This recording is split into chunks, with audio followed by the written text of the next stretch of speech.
wafdiga uu hogaaminayo ra'iisul wasaaruhu wuxuu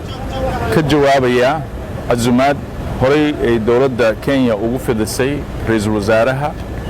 iyo booqashadii ay wasiirka arrimaha dibadda dalka Kenya ku timaaday Soomaaliya magaalada Muqdisho oo aan ku yeelanay shir laba geesood ah kadibna ay prime ministerka u gudbisay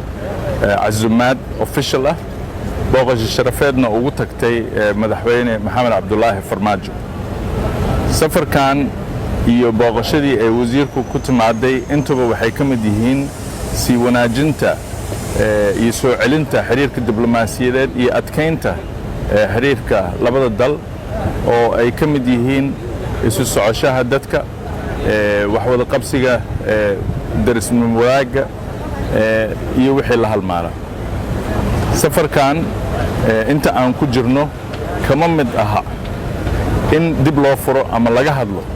arrimaha khuseeya badda oo ah case dhammaaday maxkamadduna ay go'aankeedii sii dayn doonto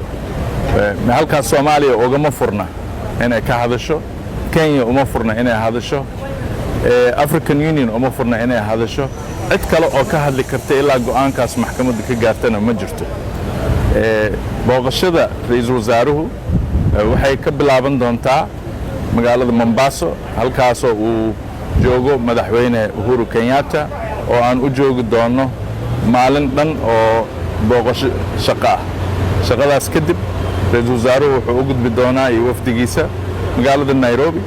halkaas oo kula kulmi doono jaaliyadda Soomaaliyeed tagi doono safaaradda la kulmi doono diblomaasiyiinta